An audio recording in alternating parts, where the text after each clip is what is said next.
All right. Representative Biggs, I welcome your testimony. Thank you, Madam Chair and Ranking Member, members of the committee. Today, we're considering 6 bills and resolutions that will improve the safety of communities across the country. Legislation like this is increasingly important because we need to show the men and women in law enforcement that this body supports their mission and appreciate their service. This is National Police Week, so it is fitting that we're considering these 6 measures this week. 63 years ago, President John F. Kennedy signed a proclamation which designated May 15th as Peace Officers Memorial Day and the week in which that date falls as Police Week. Thousands of law enforcement officers are visiting Washington, D.C. this week to honor their colleagues who have made the ultimate sacrifice while bravely and selflessly serving their communities. The first bill considered today is H.R. 354, the LEOSA Reform Act of 2024.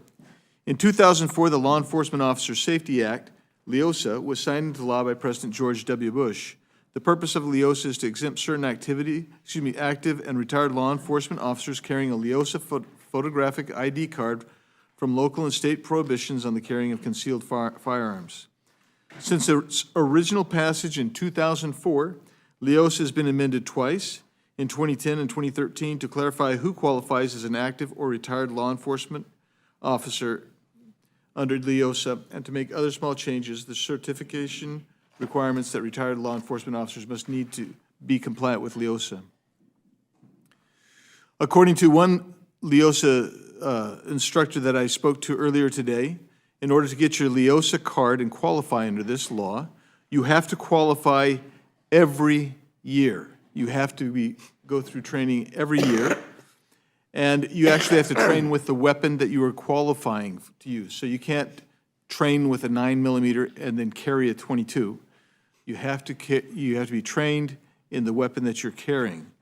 The LEOSA Reform Act would make small but important changes to LEOSA to allow qualified active and retired law enforcement officers to carry concealed firearms in the same manner that many licensed citizens carry a concealed firearm in their state. For example, the LEOSA Reform Act will allow law enforcement officers qualified under LEOSA to carry a firearm in a gun-free school zone, on public transportation, in national parks, and in certain federal facilities that are open to the public. Many states allow state-licensed concealed carry permit holders to carry a concealed firearm in gun-free school zones and on public transportation in the state in which they are licensed. This bill affords certain law enforcement officers the same privilege. It's imperative that we allow our active and retired law enforcement officers the ability to protect themselves and others, no matter where they are in the United States. The next bill is H.R. 7343, the Detain and Deport Illegal Aliens Who Assault Cops Act. The Biden border crisis impacts the safety of law enforcement personnel, no matter where those officers are located. We all remember the case in New York earlier this year in which several illegal aliens assaulted 2 of New York City's finest, but similar assaults are happening elsewhere in the country. H.R. 7343 takes an important step in ensuring that we have zero tolerance for those illegally in our country who break our laws and assault those who are sworn to protect and serve our communities. The bill requires the DHS Secretary to issue a detainer for illegal aliens who are charged with, arrested for, convicted of, or admitted to assaulting a law enforcement officer, which is consistent to other provisions of Title VIII. It also requires DHS to quickly take custody of the alien if the alien is not already detained. By requiring mandatory detention for illegal aliens who assault cops, H.R. 7343 not only prevents these dangerous criminal aliens from being loose on American streets, but also speeds up the process to remove them from the United States entirely.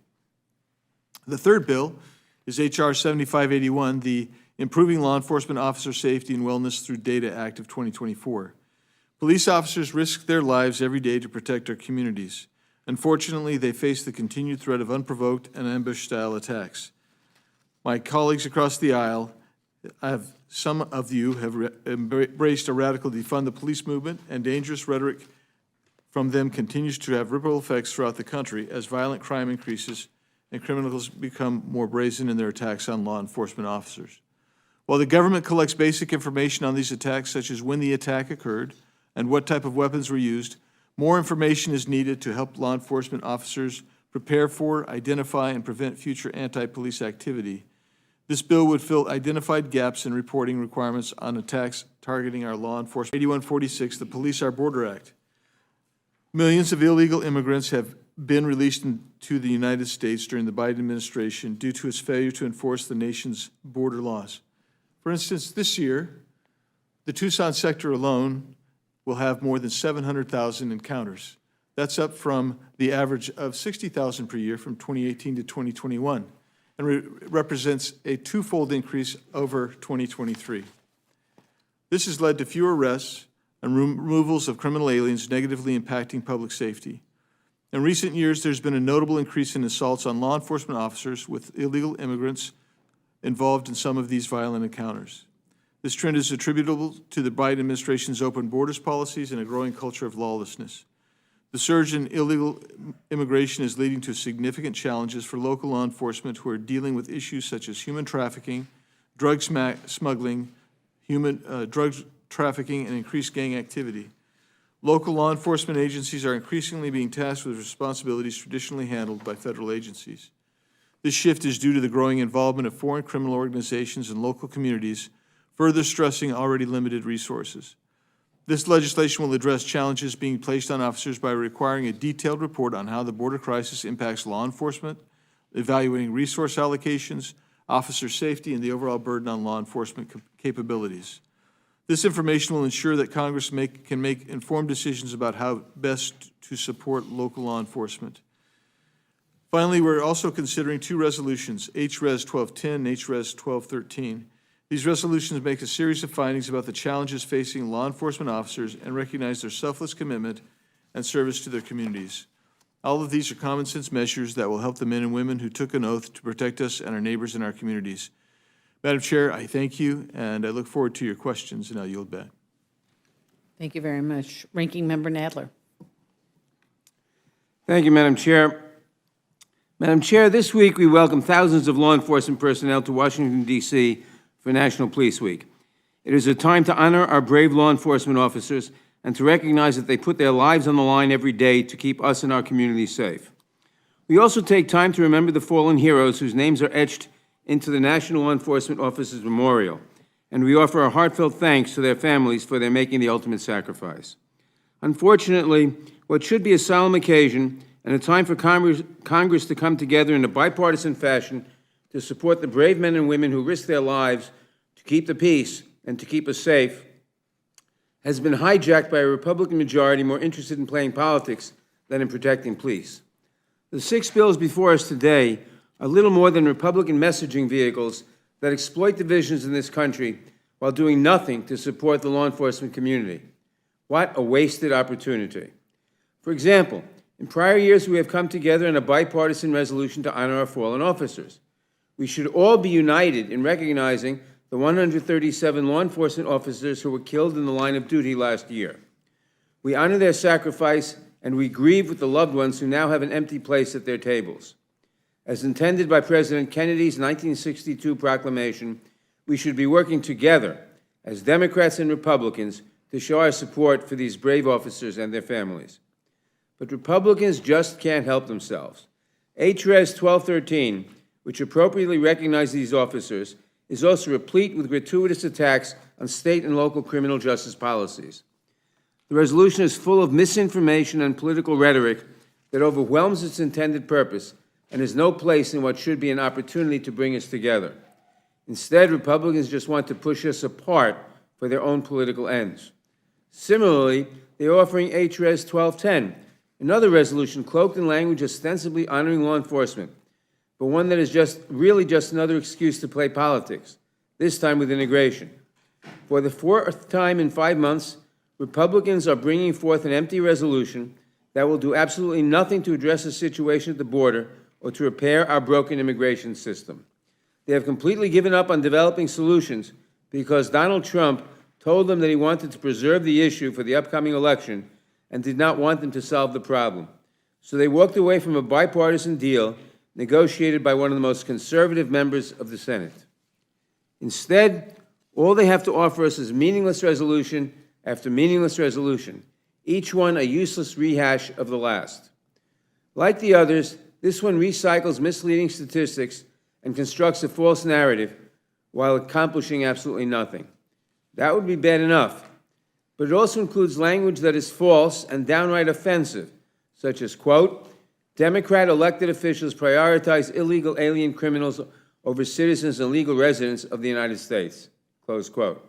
That is an outrageous assertion that is beneath the dignity of this House. We can have honest debates about policy, but questioning our loyalty to the American people is a disgusting slander and should be an embarrassment to anyone who supports this resolution.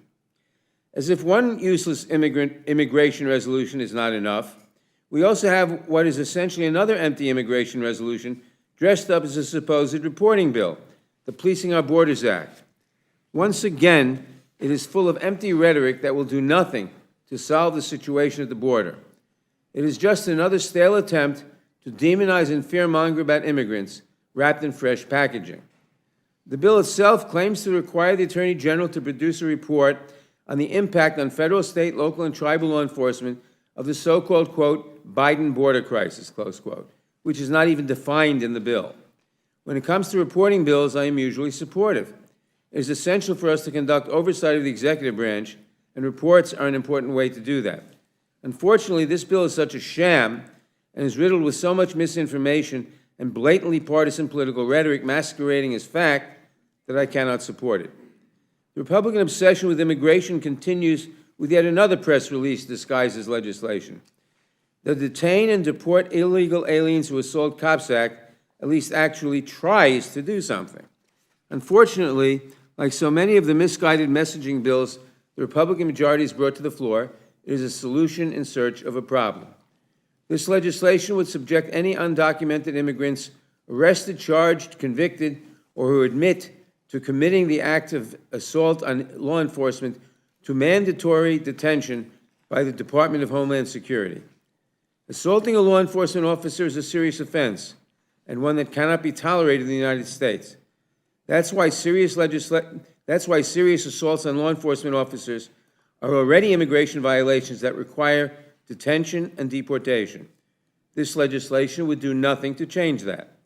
But this bill is so broad and over-inclusive that it would lead to truly absurd results, including the detention and removal of people who had no intention of ever harming a law enforcement officer.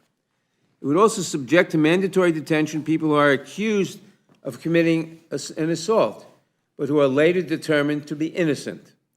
This includes a DACA recipient or someone with temporary protected status, someone who may have been in this country for decades with legal status. Assaults on law enforcement officers are serious crimes, but this bill paints with far too broad a brush, and I urge members to reject it. When Republicans are not pushing their extreme immigration agenda, they have decided to further their extreme agenda of putting more guns in the hands of more people in more public places. The LEOSA Reform Act eviscerates the right of states to control the concealed carrying of weapons, even in places where a state has a special interest in retaining control of its gun safety laws and where Congress has protected that interest for 20 years. In 2004, Congress enacted the Law Enforcement Officer Safety Act, or LEOSA, permitting qualified active and retired law enforcement officers to carry concealed firearms and ammunition in certain places. Every state allows the concealed carry of firearms subject to certain conditions. But the original LEOSA overrode whatever permit, training, or other requirements might be in place, with important common sense exceptions for national parks, playgrounds, government buildings, private property, and other sensitive areas. The LEOSA Reform Act would go even further than the original LEOSA by doing away with those exceptions and effectively eliminating a state's ability to control the carrying of concealed firearms and ammunition anywhere within its borders. It forces states to allow off-duty and retired officers to carry firearms in playgrounds, in government buildings, and on buses, trains, subways, and boats.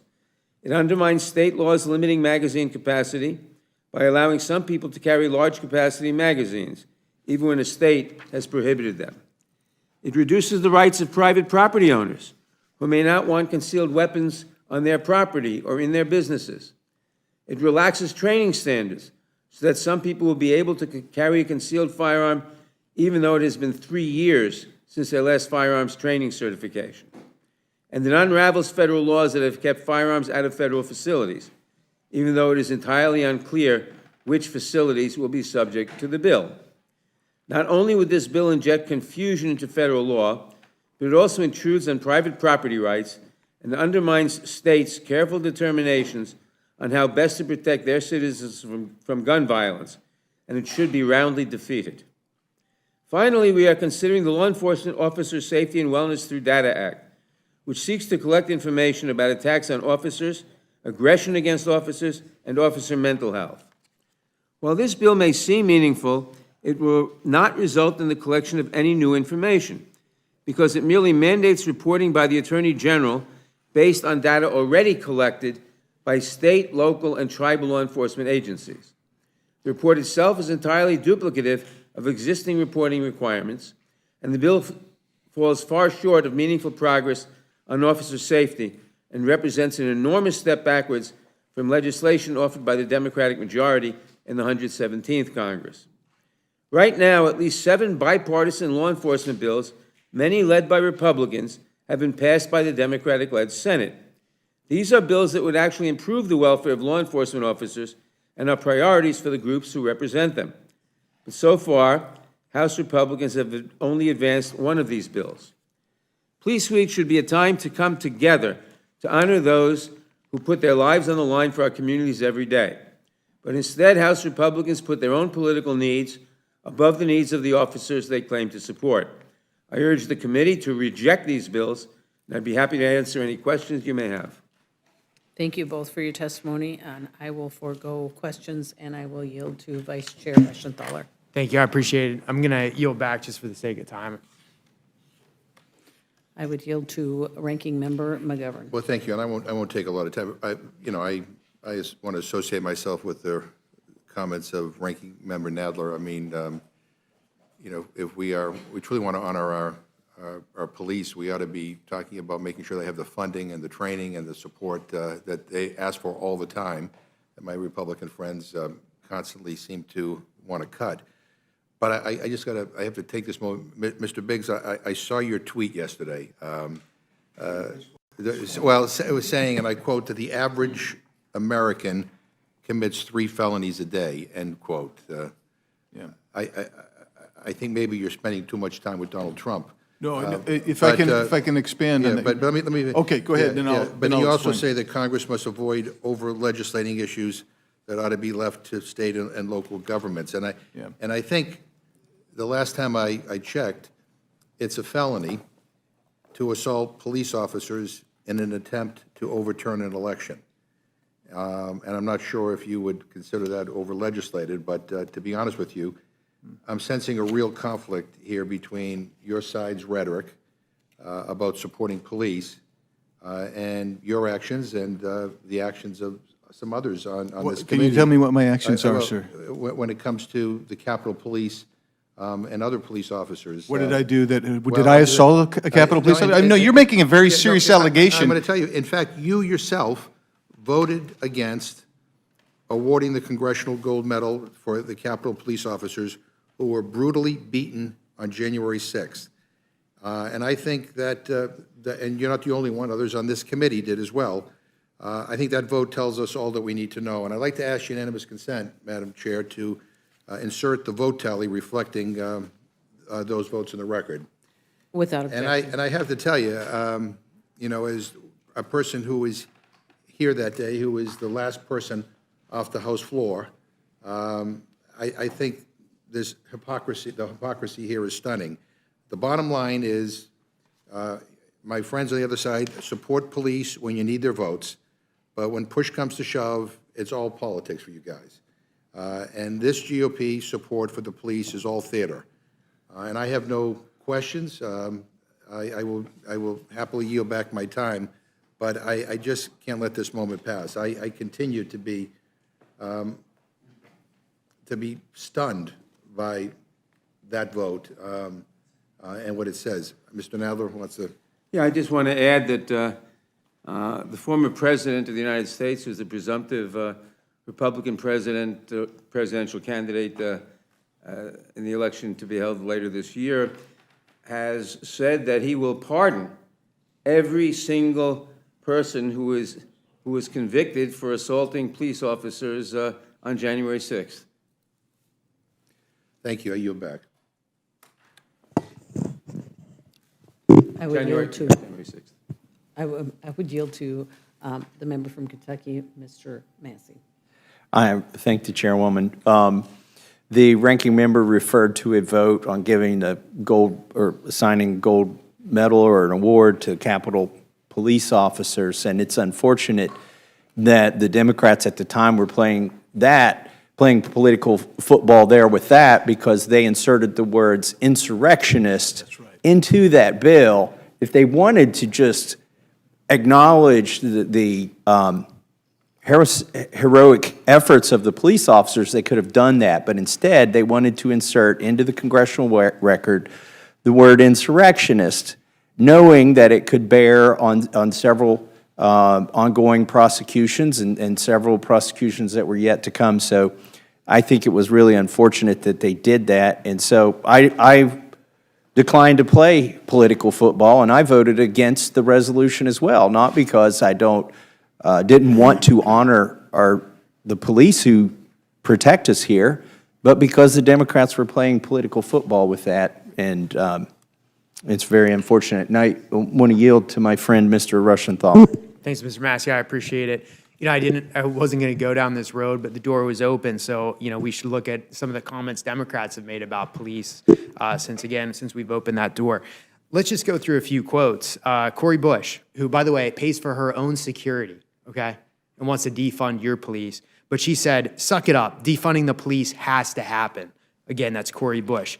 Here's Democrat Rashida Tlaib, and I quote, no more policing, incarceration, and militarization, end quote. Again, that was Tlaib. What did Ms. Ocasio-Cortez say? She said, quote, defunding the police means defunding the police, end quote. It's pretty clear where the Democratic Party is.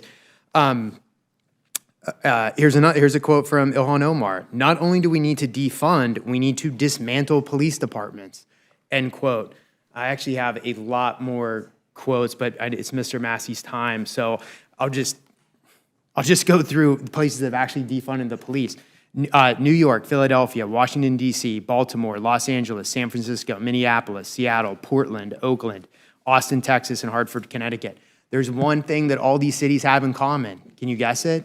Of course, they're controlled by Democrats. So it's absolutely laughable to say that Republicans don't support the police when Democrats have a history of inflammatory anti-police rhetoric that's actually coupled with actions of defunding the police. We have words and actions. So, Mr. Massey, thank you for yielding me the time. I appreciate it. Yield back.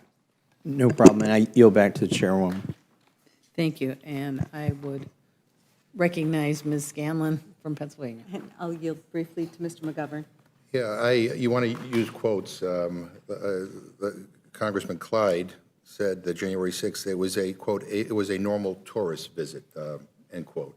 That's what he said about that day, in which Capitol Police and other police officers were brutally beaten. Some ultimately lost their lives. And yes, Mr. Massey, it was referred to as an insurrection because that's what it was. Thankfully, not a successful insurrection, but that's what happened that day. And all the whitewashing and all the excuses can't remove that fact from our history. And so I just want to make that clear for the record. I yield back. I yield back to Ms. Scanlon. Thank you. It's clear from the package of bills that we have here that Republicans would rather grandstand than act. That's why we're considering 6 partisan pieces of legislation that do nothing for people who want safer communities. For a party that spends so much time talking about crime and law and order, all we have are empty resolutions, reporting and data collection bills, bills to criminalize things that are already illegal, and a bill to make it easier for retired police officers to carry guns. This isn't serious legislation. It's all theater. And I think there's no greater example of that than H-Res 1213, a resolution regarding violence against law enforcement officers. Now, of course, no one wants violence against law enforcement officers. These are the people that keep our communities safe. But this resolution goes through a series of misleading statements and focuses on the idea that 2021, 22 were the highest years for deaths in the line of duty for officers in our country. And that's bad. But it tries to say this is because of some kind of democratic policies when it was the result of COVID. We had hundreds and hundreds of COVID deaths among our law enforcement officers during that 3-year period. If you take those out, and of course these were frontline people serving our communities, but it had nothing to do with violence, which is the subject of the resolution. So you see that in each of these, there's all these whereas clauses which are misleading, there are titles which are misleading, and it's all a lot of gotcha legislation trying to, get people to vote for or against things which really have nothing to do with what they purport to be. When I speak with police officers in my district, they're really not interested in more resolutions or senses of Congress. They want COPS grants, which our colleagues across the aisle have tried to defund. They want training. They want to help their police officers get accreditation so they have up-to-the-minute training so they can better serve their communities, so they know how to de-escalate crises. They want mental health resources, both for their communities and for their members. These are all things we could work on, but instead, we're here with a stack of paper that's not worth the paper it's printed on. Mr. Nadler, did you have something you wanted to say? Yes, I just wanted to, everything you said is true, obviously, and I just wanted to point out two things. Number one, it's Republicans who have proposed defunding the FBI, among other things. And I can't speak for other cities, but Mr. Reschenthaler talked about New York City defunding the police. As a New York City resident, that's absurd. We have a very robust police department and a very robust police budget.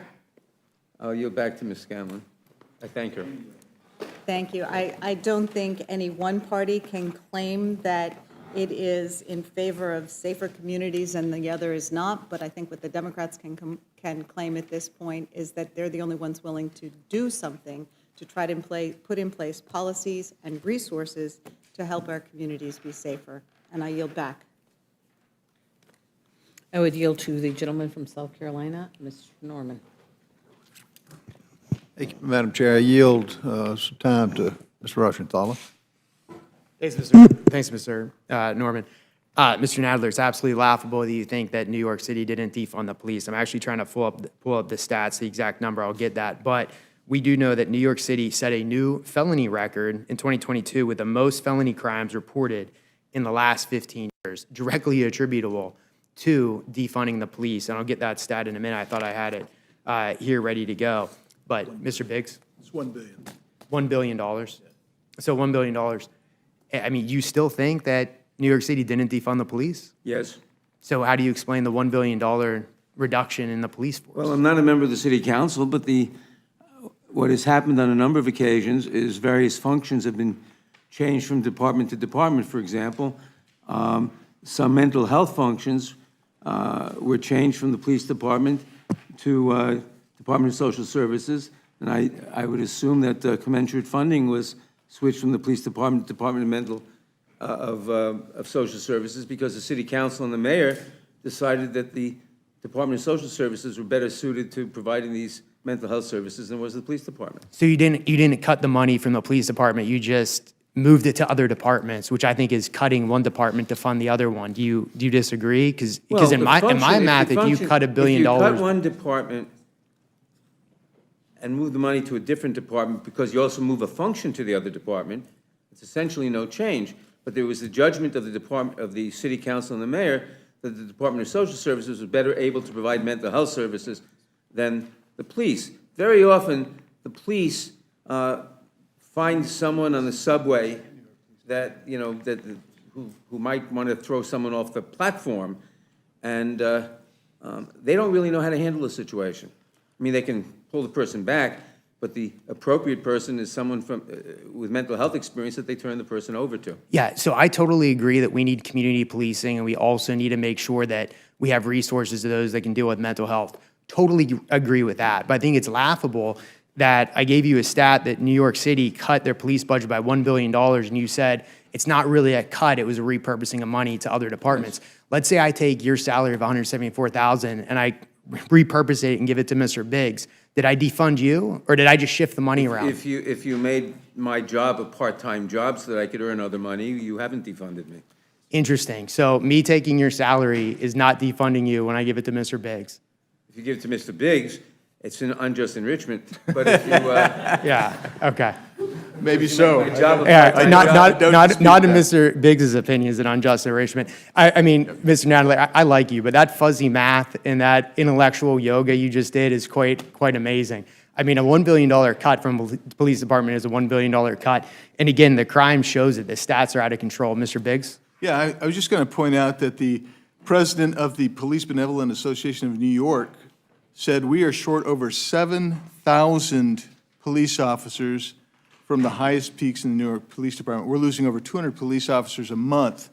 That kind of attrition, that doesn't happen if everything's copacetic and you're maintaining and you're just moving responsibilities elsewhere. That comes because you've cut positions, you've defunded. And so they have 7,000 vacancies in New York City Police Department right now. Can I point out in this discussion two things?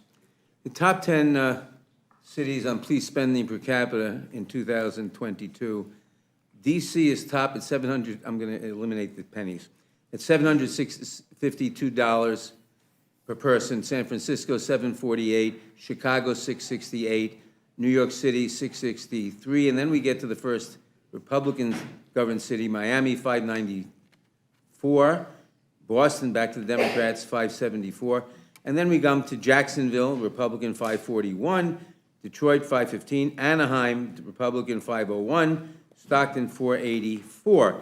And the headline of this story is, them cities saw slightly larger police budget increases than GOP cities in 2022. Well, congratulations, And Mr. also, Nadler. You just routed 25 off the largest cities. Democratic-run cities employ 75% more police officers than the 25 largest Republican-run cities on a per capita basis.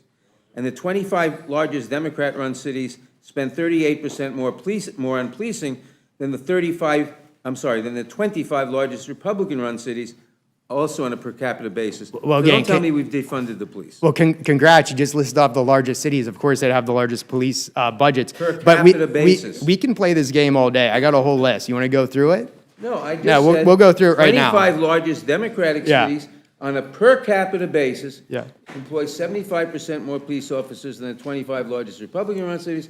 25 largest Democratic-run cities, also on a per capita basis, spend 38% more on policing than 25 largest Republican-run cities. Now, All right, I are will you- grant that there may be good reasons for Republican-run cities to spend less money on policing. Maybe, I don't know. I'm not the mayor in Jacksonville. But you certainly can't say that Democratic cities have defunded the police.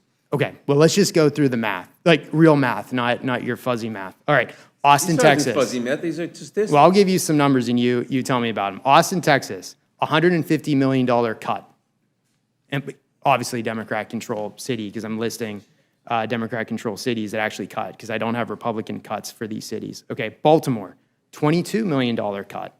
Boston, $12 million cut. Burlington, $1.1 million cut. Denver, $55 million cut. Eureka, California, $1.2 million cut. Hartford, Connecticut, $2 million cut. Kansas City, $42 million cut. Los Angeles, $150 million cut. Madison, Wisconsin, $2 million cut. Minneapolis, $8 million cut. We've already talked about New York City, $1 billion. Norman, Oklahoma, just under $1 million. Oklahoma City, $5.5 million. Philadelphia, $33 million. Portland, $16 million. Salt Lake City, $5.3 gentleman million. yield? Let me get through the list. San Francisco, $120. Seattle, $69 million. Steamboat Springs, Colorado, $1.5 million. Washington, D.C., $15 million. I don't know how you can refute these cuts. You can refute With them by facts? pointing out. With these are facts. I mean, what are you going to tell me? You're I'm going to not tell me that- you repurpose the money? You can refute them by pointing out what I pointed out. The 25 largest Democratic-run cities employ 75% more cops on a per capita basis than the 25 largest Republican-run cities, and the 25 largest Democratic-run cities spend 38% more on policing than the 25 largest Republican-run cities on a per capita All right, basis. Mr. Biggs? We can go piddle on each other all day long about who's spending more, who's spending less, but I do think when you start taking in the cities that my colleague is mentioning, and he's saying, oh, per capita, well, then let's start getting into salary rates. Let's talk about cost of living for that particular location. All of those things go into a per capita rate. But what doesn't necessarily go into per capita is when you make a real dollar reduction. That's the serious business here, and that's why, you cut $1 billion. That's why you have a 7,000 person shortage in New York City. And most of those other cities, they're going to have shortages as well. And why are they getting attrition? And why are they moving to the Sunbelt states where it's safer to be? They might be taking even pay cuts to go. Why? Because they get supported in those red states. Yield. Thanks, Mr. Biggs. And also, if I'm understanding Mr. Nadler's argument, it's that still per capita, there's more money spent. However, I just went through all the cuts. The important point here is the cuts correlate with increased crime.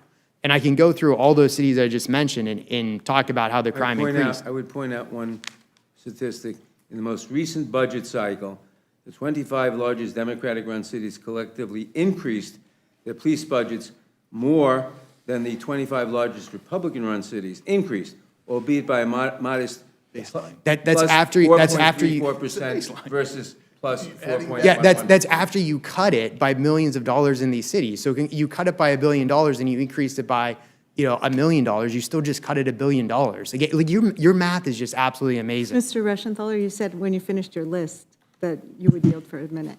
I'll yield. With the gentleman from I'm sorry. South Carolina controls the time. Yeah, Ms. Gallion, I'll yield you some time. Okay, it just, I'm not sure where these alternative facts and figures are coming from. We certainly haven't heard that, and we don't have people from those jurisdictions here, but Philadelphia has not defunded its police. It did move some money around for 1 year, but that budget now is over $80 million higher than it was. So there's been nothing like that, and so your figures were wrong, so I just can't, I don't know where they came from, but I suspect they may be wrong regarding other jurisdictions. Well, according to the Judiciary Committee, Philadelphia cut their police budget by $33 Oh, million. well, that explains. Now you may have increased it after that, but you increased it by a nominal amount after the $33 million cut. So you can't cut it by $33 million and turn around and say we increased it by. It wasn't cut by 33 million, but it was increased by 80. All right, Reclaim my time. Okay. I just want to say, so look, if you want to argue with the Judiciary Committee facts, you can, but we've got these cuts. And because it's Mr. Norman's time, I'll yield back. But I've got the correlation of the data of all the cities I mentioned and the crime rate before the cut and after the cut. And I can tell you that in literally every one of the examples, the crime rate exploded after you defunded the police. I know it's a total shocker that you would cut the police budget and crime rates would go up, but the facts are the facts. I yield back, and I thank the gentleman for his generosity with his time. Two things, too, before I let Mr. Biggs speak. People are voting with their feet. They're coming to places like South Carolina. I see more New York tags. The businesses that are leaving New York, you're going to have a serious crisis on your hands, a financial crisis. And it's not just coming from the illegals that y'all, as a sanctuary city, that you're allowing, but people are using they're leaving New York City for a reason. And you can hire, even, let's say the numbers, you want to make the argument, they haven't cut the budget. If that chief reacts to political pressures and does not let the actual policemen on the street do their job and have consequences where they're not scared to arrest somebody or not scared to fight them, it's all null and void. So that's what the literal, that's what I hear from people. And it'd be interesting to see of the city councils and the mayors that voted to cut the budget in New York City, did they get the advice of the man on the street where they couldn't get back to him? Guy, you'll some time. Okay, since the stat was questioned that came from the Judiciary Committee, it was nice enough for them to hand me where that statistic came from. It came from the very liberal biased source of, wait for it, the City Council of Philadelphia. A Republican stronghold. Of course, we can't trust this. So this is on the City Council of Philadelphia's own webpage. City Council votes to approve FY21 budget that reduces police spending. You go down and read the details. Police department is reduced by $33 million. So I don't know, maybe that's a biased source. I mean, it's coming from the actual council, but I yield back. Thanks, Mr. Norman. Yeah. Mr. Biggs, you have some question? You have Just, comments? yeah, if I can address a lot of what's been said here, because I haven't been able to respond to it. And I know we're all trying to get out of here in a hurry, but some of this has been actually what I view as the Democrats' position to always, when you don't have it, you distract. When I was a trial lawyer, one of the first things I ever heard was, well, you take the jury into the corral. I'm from Arizona. So you take the jury into the corral, and you show them the footprints, if you got footprints. And if you don't have footprints, you lead a bunch of cows into the corral and mess up the footprints. That's what you guys try to do. So you made three points that are really distractions. So the first one came with, well, gosh, if you care about illegal migration so much, you should have voted for that bill that came from the Senate. This is what the bill, I'm just bringing up one point from that bill. That bill guaranteed 1,500 people a day illegally could enter the country and would be released into the country. That was it. Yeah, and don't shake your head, no, that was the language. The second thing is, before the president had the option to actually close the border down, you had to have 5,000 people come in that day. And it wasn't mandatory until you got to 7,500 illegal aliens for that day. That would have guaranteed 2.5 million people could come into the country before the president had to shut down the border. That's the reality of that. And I'm not going to the rest of this on that particular issue, except for someone brought up that the law currently requires violent illegal aliens to be detained. They're right. Title 8 does require that. Well, guess what?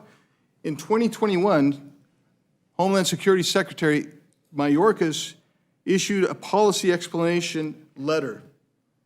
And in that letter, he said, we are not going to take that as a mandate. You're not going to be even mandated to hold and detain necessarily, even for the most violent of criminals, homicides, sexual assaults, etc. Why? Because we're going to look at the context.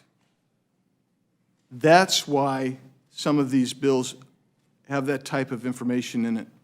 And then, again, I'll re-echo what Mr. Massey said. Don't be accusing us of playing politics when you put into your letter your resolution inflammatory language on the gold medal. Some of us were there. We would have voted for that, but you used the term insurrectionist while that was going on. Not even Christopher Wray. When Christopher Wray testified in Judiciary Committee, it was, I believe it may have been Mr. Swalwell who asked him and said, this is an insurrection, and FBI director said, no, it wasn't an insurrection. I have to deal with legal definitions, and it wasn't an insurrection. That is the truth of what happened there. It was a normal tourist visit? Do you agree with that? No, I don't agree with it, Norman. That's one of your members who said that. Yeah, but it's your member who said, and it's you guys who've created the narrative of insurrectionist, and even the FBI director himself said no, so I'll yield back. Thank you for putting the bills forward. Does this have the FOP and other agencies for these particular bills? Does it have what? The Fraternal Order Police, are they backing this? Some of them, yes. I believe LEOSA is backed by FOP. Okay, thank you. I yield back. Gentleman yields back, Chair. Thanks, gentleman. Gentlelady from New Mexico is recognized for questions. So I'll get to some questions in a minute, but I think it's interesting that we heard Representative Washington. I'll go through and mention a couple of Democrat members who might have said defund the police and talked about that. I think what really matters is we are in Congress, and the question is, what has Congress done with regards to law enforcement? And what Congress has done is that during a Democratic-controlled House, Senate, and President, we increased funding for law enforcement. So where we have control, Democrats have stepped up and said, let's fund law enforcement, let's increase law enforcement. Let's give a couple examples. The Byrne Memorial State and local law enforcement assistance. We have control of that. We went from a $1.9 billion to $2.4 billion. That's what Democrats do when we have a choice. What do Republicans do? Let's look at the COPS program, which is so important in my district. Trump wanted to cut it for fiscal 19. Eliminate it. He didn't succeed. So what did he do the next fiscal year? Oh, then let's try to cut it by 50%. He didn't succeed. Republicans over and over again bring bills like this, which say they're for law enforcement, but when it comes down, are you going to fund it? And I can tell you, my rural law enforcement members want police in the patrol cars. They want the equipment they need. They want the FBI to investigate those crimes that occur that they don't have the money for. And so when Republicans cut that funding, they are cutting the funding that helps my rural communities. When Republicans go after the FBI, they are hurting my tribal law enforcement because we rely on the FBI to investigate. So Republicans clearly have a problem with the FBI because they don't like the fact that it is investigating January 6th, whether you call it an insurrection, which is what it was, or a violent attack on the Capitol, which it also was. It's their job to investigate that and to prosecute it. Because they're mad at that, they are cutting the FBI. What do I tell my law enforcement in my rural areas when they can't rely on that FBI? What do I tell them when they can't utilize the cops and the burn grants? Their political vendetta hurts my rural law enforcement. Their political vendetta hurts my tribal law enforcement. And the numbers are what counts. What did Republicans vote for? And the Republican Study Committee, once again, let's go after that law enforcement, federal funding for law enforcement that my local rural communities need. The Republican Study Committee wants to cut it. So Representative Nadler, Ranking Member Nadler. You know, what you said is completely true, and we know about the Republican attempts to cut the FBI and even to eliminate the FBI because they're angry at the FBI's pursuit of the criminals involved in the insurrection, which I will call it insurrection. And we know about the fact that, as you pointed out, that when Democrats had control of the Congress in 2021, and of the Congress and the presidency in 2021 and 2022, in the 117th Congress, we increased funding for the police. And I just wanted to point out that perhaps as a result of that, crime is down in 2024 nationwide, including in major cities. I also point out that not one single one of the bills that we're talking about here invests in law enforcement or makes any community safer. But the investment in law enforcement that the Democratic Congress and the Democratic President made in the last 2 years has resulted in the 2024 nationwide crime statistics going down. All right, so they actually do a lot of fear-mongering. They always talk about how horrible it is, but then they don't pony up and fund. And I'll point out also, Mr. Reschenthaler pointed out a $30 million, I think he said, cut in policing in 1 year in Philadelphia. Even if it's true, maybe they had a better use for that money. Maybe they added $50 million or $80 million more a year later. You can't simply look and say that a given department in a city government was cut by a certain amount of money this year and say, therefore, the people in the city council and the mayor don't like that department. There may be a good reason for it. Maybe there was a deficit in Philadelphia in 2020, whatever the year is. I don't know. But you can't simply cite a statistic and say that the city government decreased funding in one department in 1 year must mean that they don't like that department. That's absurd. There may be a dozen different reasons for it.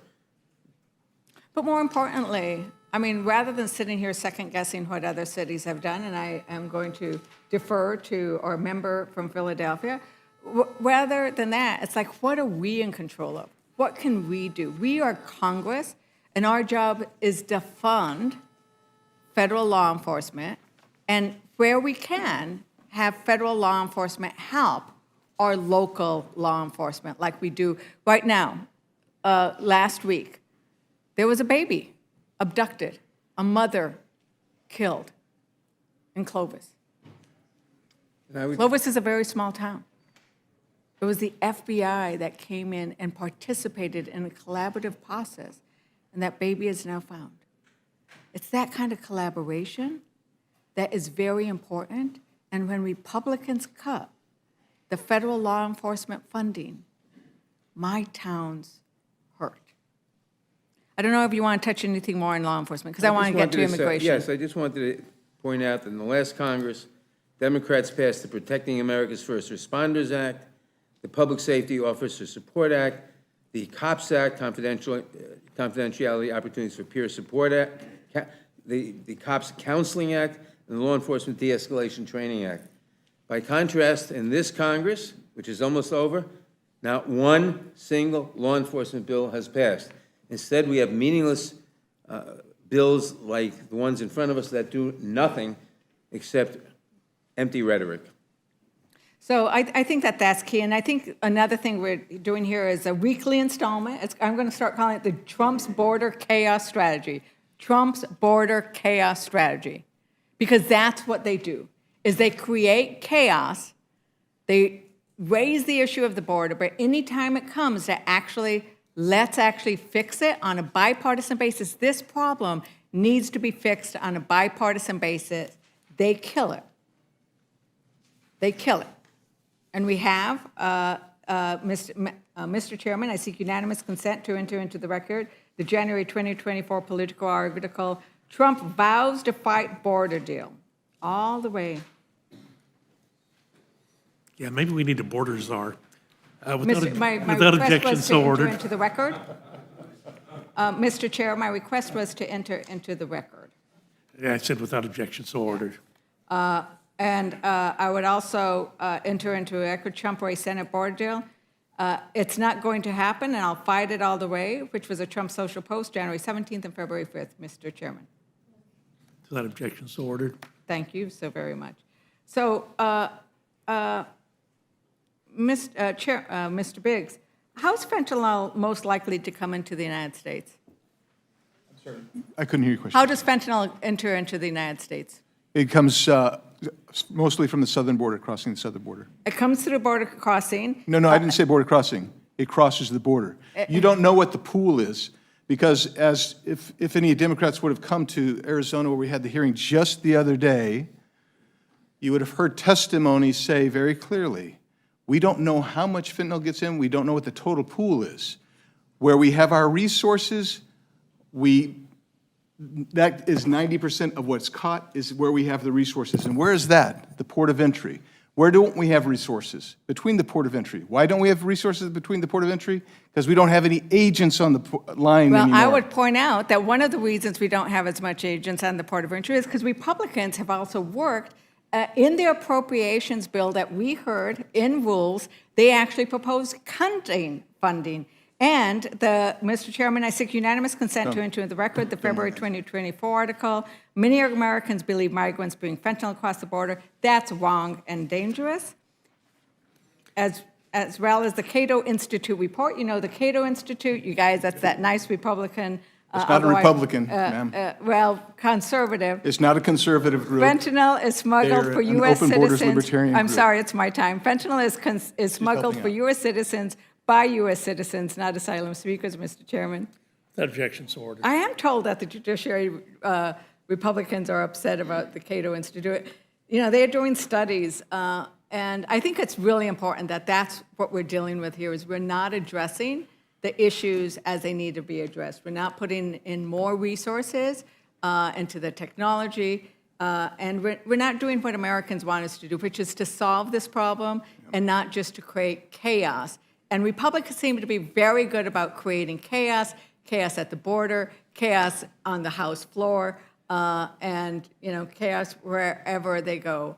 Americans want us to make sure we have a pathway for dreamers, that we address the agricultural workers, and that we also secure the border. That's something that Democrats are determined and working to do, and we're looking for good Republican co-sponsors with us on that. I don't know, is there anything else you wanted to add, Ranking Member? If not, then I yield back.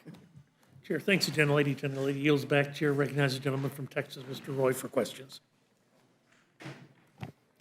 Well, I think thank the chairman.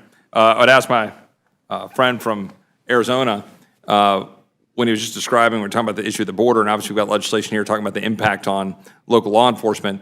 We had a hearing in the Budget Committee last week, which we had testimony from the county attorney of Kinney County, Texas, just south of San Antonio, where he was describing the number of crimes And I don't know if the gentleman saw the news reports from that hearing in which the county attorney from Kinney County, Texas, one of the main thoroughfares in South Texas, was describing approximately 150 crimes in 2021, which was the, last year of the policies before the Biden administration. And that last year, there were 6,700 crimes, 6,700 crimes. The year before, about 6,300 crimes. The year before that, about 3,000 crimes. There have been 15,000 crimes since 2021.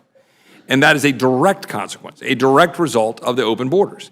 It is the people of Kinney County who are left holding the bag. The people of Kinney County, whose law enforcement are the ones who have to go respond to this. It was a Kinney County resident who died because the EMT, the ambulance, couldn't get to that individual because that ambulance, the one ambulance they've got in the county of about 3,000 people, was over dealing with people who are there illegally because they're overwhelmed.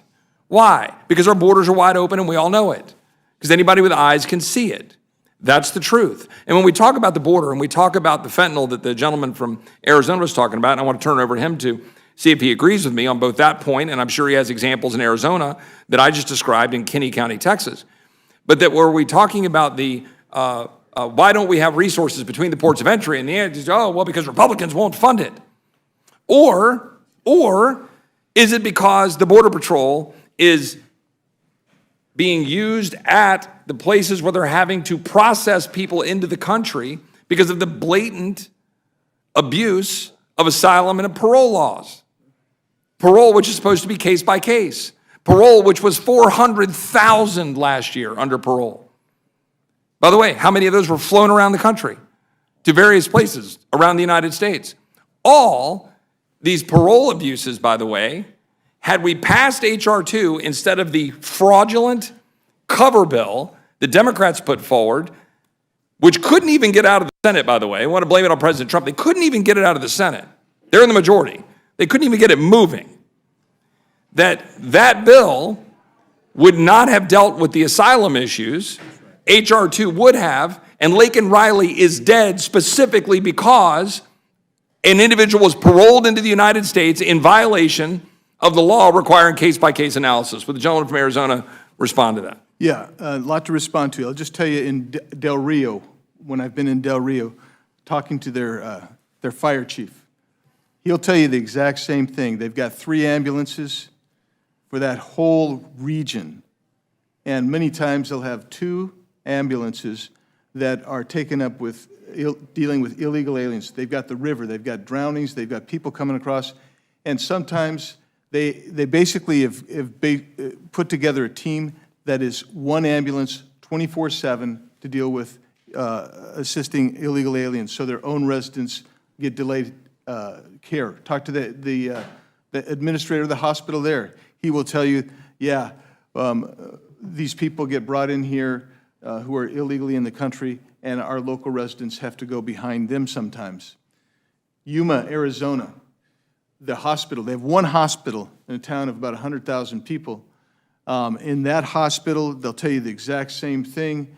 Crime is up. They'll tell you the same thing in Cochise County, where in a small town of 20,000 people, every day they have multiple high-speed chases. What from? Illegal aliens, human and drug smuggling. Not through a port of entry, but between the port of entry. Got a video just the other day of, once again, they've started, actually, Mr. Roy, I think you can appreciate this, in Arizona, where we don't have fencing in a lot of places, they're literally, I've got a video of them laying down on a barbed wire fence, a ramp where the truck goes up and over. Yep. So you're exactly right. What you're saying is true. And this notion that we're trying to fearmonger, we're not trying to fearmonger. And I just have to point out, can I just point out one other thing that the ranking member from Judiciary said? He basically said, you know, we don't know. Maybe Philadelphia had a deficit in 1 year, and so they had to cut, so they cut their police department. So what he's essentially saying is it's okay for the local government to cut police funding for whatever reason, but it's not okay to examine that for the federal. And we don't just have 1 year of bad money. We're looking at $35 trillion in national debt, and so you got to take that into account as well. And so I'll yield back to you. Well, what I would note, and I'll just ask the gentleman if he has a similar situation in Arizona, I don't know how much the people of Arizona have had to pay out of their own pocket in order to do the job that the federal government refuses to do, because I can tell you in Texas, we have spent about $13 billion. $13 billion in Operation Lone Star since 2021 in trying to make sure we do the job the federal government refuses to do. Our DPS troopers are down in South Texas. Our DPS troopers are the ones who are having to police the counties because our local law enforcement can't do the job. Our DPS troopers are not able to be up in North Texas, West Texas, the Panhandle, East Texas. They're not able to be policing our roads, policing the fentanyl traffic up through the cities, which does get in through the ports of entry. Because even if you're capturing X percent of it, Y percent of it is still getting through the ports of entry, and a crap ton is still getting in between the ports of entry. So you need law enforcement to be able to go stop it when it's going up I-35, up through the guts of our cities, or going across I-10, all the way from Houston over to El Paso. Our people are the ones left holding the bag and dealing with that. Our people are the ones who are getting killed. The 6 kids in the school district in which I live and where my family lives who died from fentanyl poisoning last year. I assume the gentleman understands the extent to which Texas, at $13 billion, I assume the people of Arizona have had to spend hundreds of millions, billions, I don't know, of dollars to do the job the federal government refuses to do in our constitutional system of government. Yeah, we obviously are a much smaller state, about 7 million plus in our state. We haven't had to spend $13 billion. You've got a governor who cares. Our governor in Arizona, the first thing she did is she disbanded our borders task force within our DPS.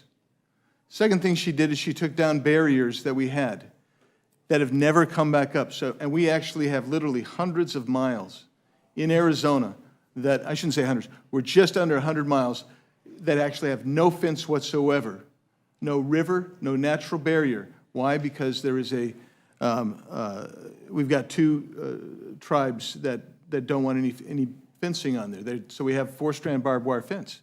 So the reality is we have folks coming in, and I don't think you'd gotten here yet. I mentioned this in a meeting with Tucson Sector Chief Modlin last week. 2018 to 2021, encounters in the Tucson sector averaged 60,000 a year. It went up to, when our new president came in, it went up to 130,000 the next year, more than double. Then it went up to 250,000.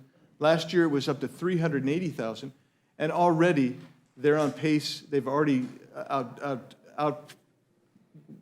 they've outpaced the entire last year. They're on pace to go over 700,000 encounters this year. Mr. Roy, that means that there's no place for those people to go. They're getting processed by agents. That's why I can drive along literally miles along the road with no agents ever coming into contact, but I can sure tell you, I come in contact with the illegal aliens crossing. And so this legislation, the Police Our Border Act, in order to get more information on the impact on law enforcement is useful in the current environment where we're dealing with not just federal law enforcement, but state and local.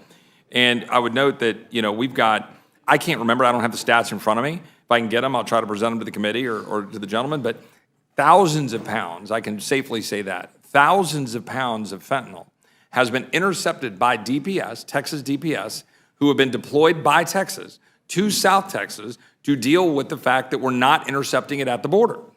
So that's the reality of what we're having to deal with and what we're having to spend money on. So the impact on law enforcement is very real. I can tell you, in talking to DPS agents and the head of DPS for Texas, that they're having to do that work, and therefore they're not doing other work.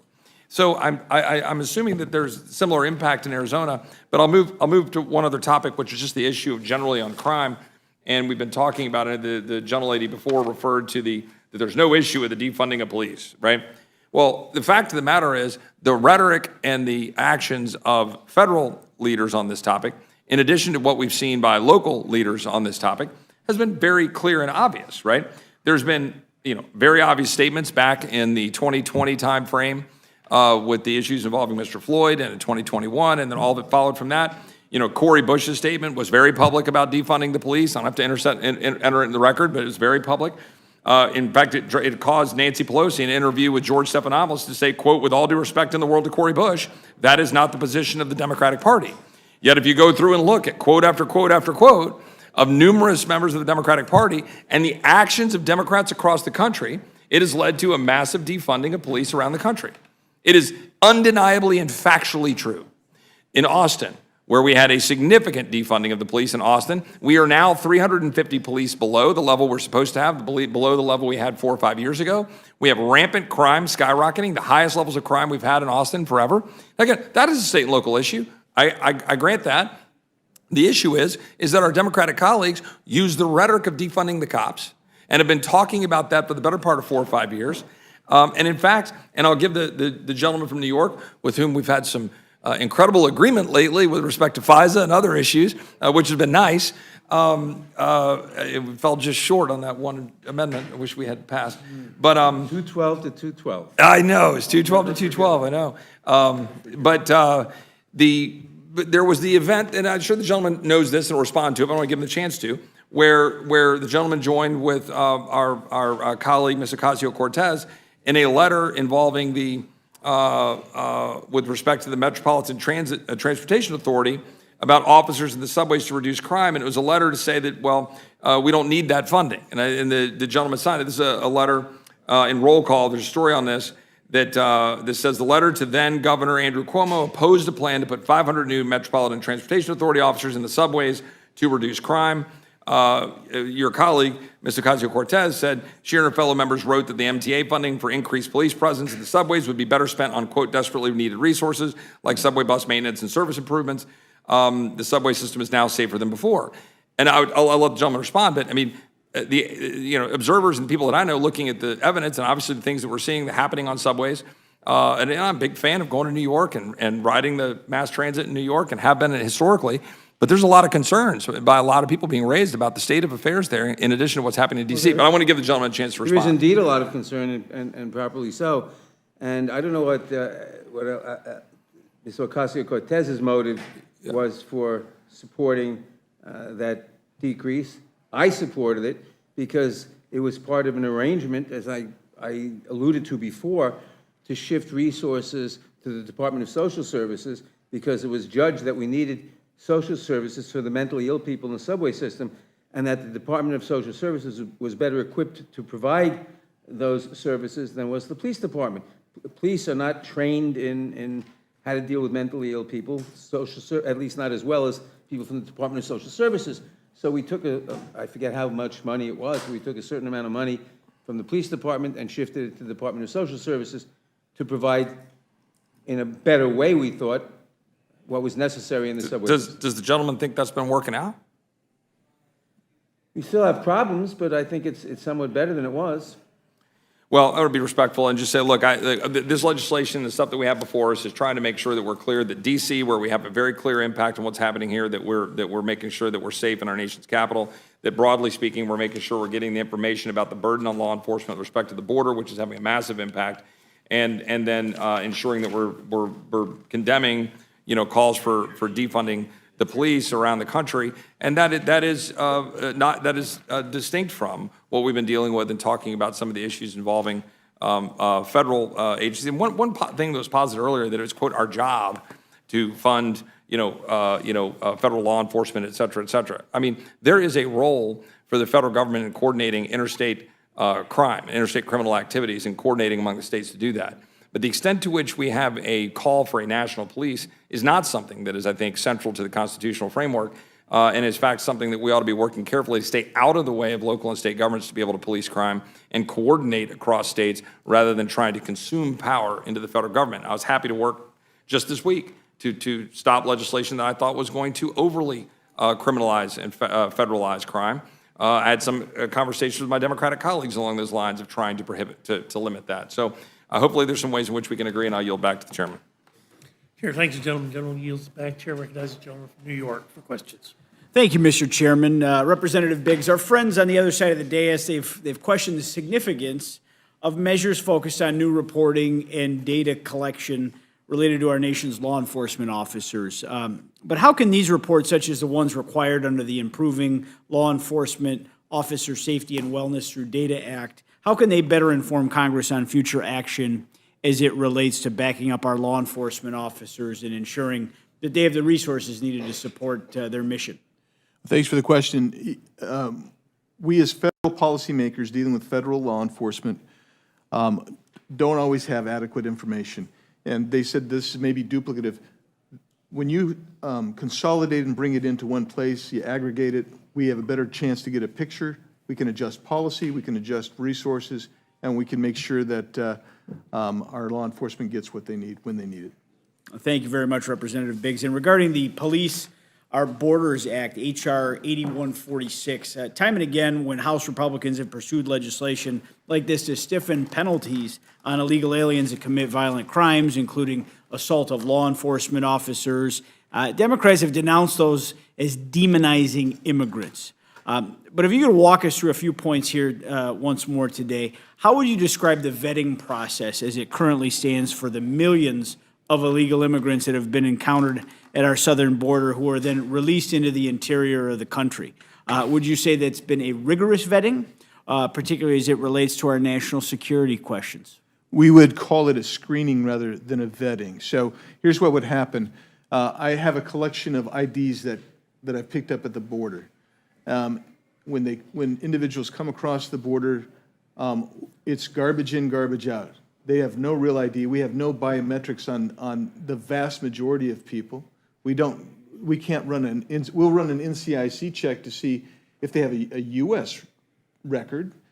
And if they haven't ever been here before and there's no record, then we don't have anything. If they're not targeted on an international terrorist watch list or from Interpol, we have no idea who they are. And I've literally watched this where we had 25 individuals who said that they were from, well, I can't remember which one they said first, but let's say Russia. We happen to have, through my office, a translator. And we put them on, and they immediately said, no, we're not from Russia, we're from Ukraine. And here's the deal. We don't have a good vetting process. We're going to fingerprint you, and we hope you pick out a name you like because that's the name you're going to go by because we don't know anything else about you. Thank you. And I know that through your work representing a district not so far from the southern border that you've seen the crisis firsthand more than most folks here. Are we seeing an influx of just women and children and families coming across our southern border? No, sir. If you were to talk about the Chinese folks that are coming across, they're almost exclusively males between the ages of 18 and 35. We see that from all over the place. The different sectors, a different sector. There are parts within the Tucson sector, you're going to see mostly family units. There are other parts that it is almost exclusively young single males. Thank you so much. To recap, of the millions of illegals that we know of that have been released into the interior, few have been adequately vetted. Many of those millions are military-age men, as Mr. Biggs just said, from as the Middle East, Africa, China, and that number includes those that are on the FBI's terrorist watch list. Is that correct? That is correct. Thank you, Representative Biggs. I appreciate you taking the time to restate those points here today. We cannot overstate the crisis that has started at our southern border and has made its way to every state and city and town in America. Our law enforcement officers, they're on the front lines of this crisis. And the influx of millions of poorly vetted migrants released into the interior of the country on what is effectively an honor system that they will show up for their next court date.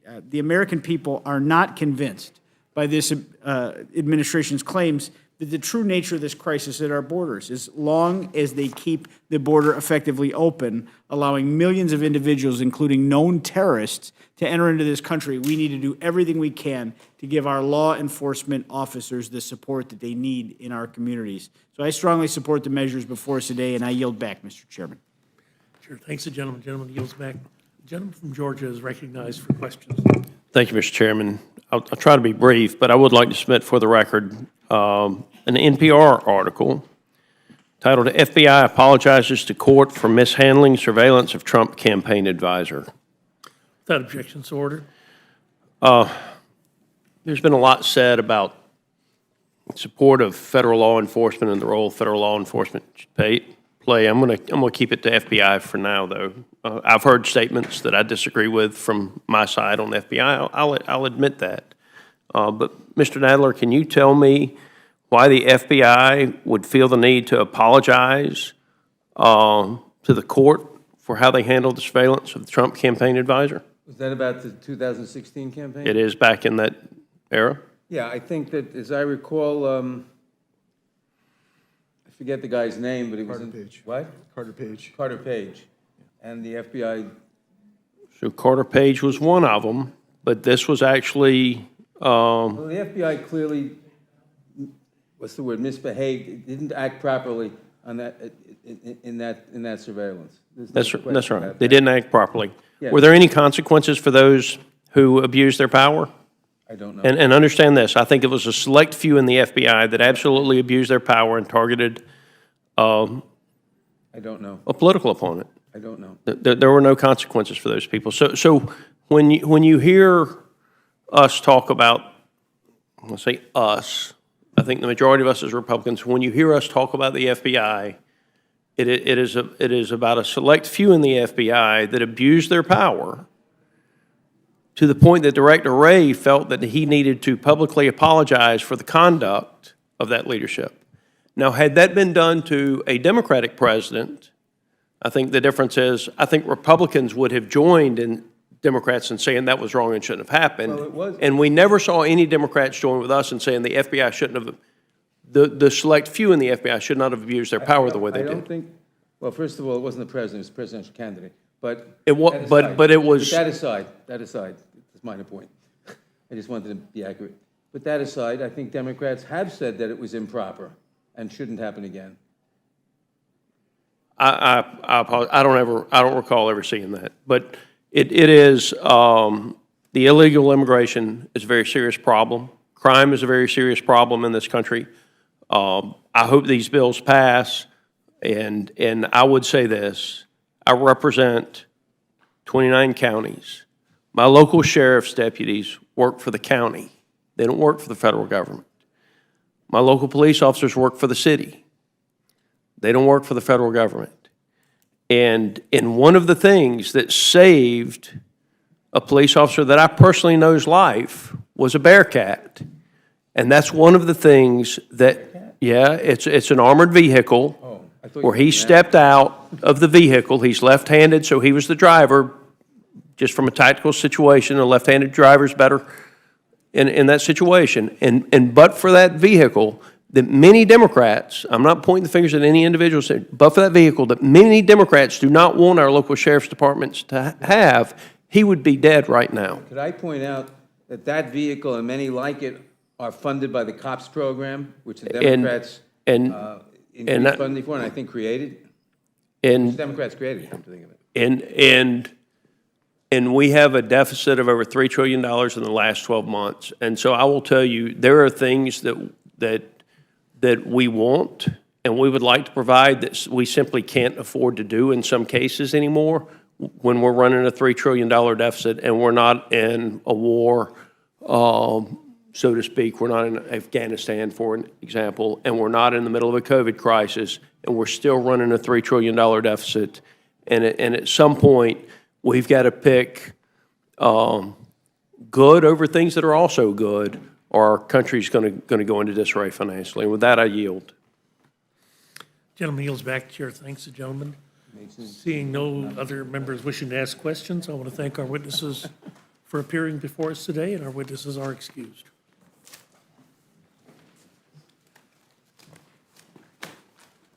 I would like to welcome our third panel, Chairman Michael McCall, Ranking Member Gregory Meeks from the Committee on Foreign Affairs,